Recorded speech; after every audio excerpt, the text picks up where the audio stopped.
But also this week, the NFL unveiled their schedule, and I know a lot of folks have been waiting to see what the Jaguars' schedule looks like. So let's take a look at what the Jaguars have planned for this year, what the NFL has them doing. There's some pretty good road trips that I know some folks around the area are definitely looking forward to. So it all starts off with a road trip to Miami to start the year, in-state rivalry game. That one's always going to be fun to start the season off. And then you got Cleveland, and then another road trip to Buffalo. That one, first primetime game of the year for the Jaguars, Monday Night Football, pretty cool. And then you got that first AFC South game. So the thing I want to point out about these first 4 games of the season, because this is a tough stretch to start the year for the Jaguars, playoff team, playoff team, playoff team, playoff team. 4 playoff teams to start the year. So the Jaguars are going to have to start the season ready to go and on a little bit of a hot streak if they want to get rolling. Now, after that, things get maybe a little bit easier, but not much, because you got another AFC South game, and then you got your pair of games in London.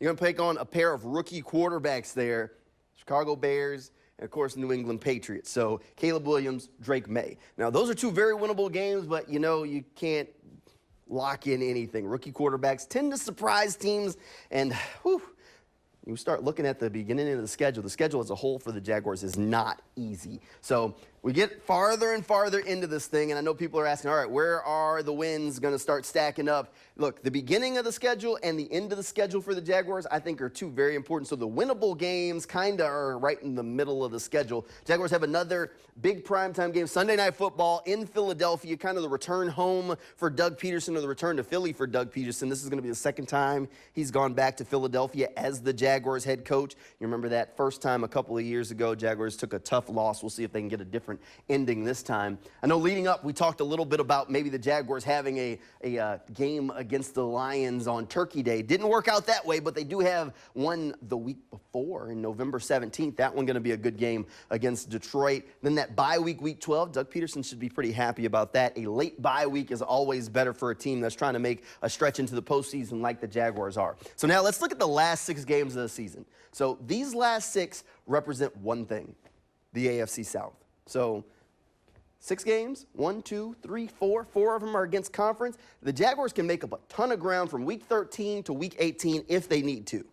Or they could just win the division. This is where the AFC South is going to be won if the Jaguars are going to do it, because with 4 games out of the last 6, this is where you can either lose your lead or gain a lead really quickly. So the Jaguars are going to have a lot of work to do to wrap things up. I mentioned the beginning of the season and the end of the season, those 6-game stretches being the ones that I think are going to make the difference for the Jaguars. Beginning of the season because you got some tough playoff teams that you got to go start off with, and then you got to wrap up things with a ton of AFC South games. So how do I think the Jaguar season is going to go? Let's take a look at it. I didn't think I was going to come out quite as optimistic as it kind of looks like I did, but start the year off with a loss. Not exactly great, but overall, if you take these first 6 games, I got them going 4-2 with just the loss to the Texans and a loss to the Dolphins. That's pretty good. And then you come to the middle of the season, things kind of start rolling for them. There are a couple of losses that string together here, but mostly wins.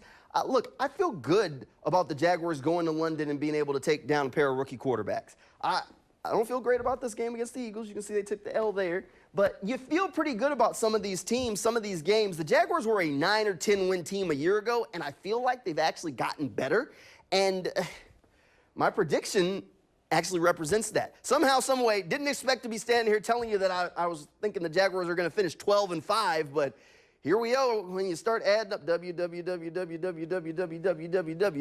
to get to 12. So Jaguars were a 9-win team a year ago. They were a 9-win team the year before that. I feel like this year's Jaguars team has a chance to be better than both of those teams, just because I feel like this year's roster is a little bit more solidly built and put in a place where they can find a way to get the job done. It's part of that maturation process. They've brought in some new leaders. I think Doug Peterson going into another season with this roster, I feel like this is realistic. This team could win 12 games and win the AFC South. I know maybe looking at it, some of them, there are a few that are question marks along the way and going to be tough games, but 12-5 is what I've got, and this is my way too early Jaguar season prediction. Maybe we'll revisit this as training camp starts to wrap up after we get through preseason. But right now, I feel pretty good saying the Jaguars are going to win 12 games. So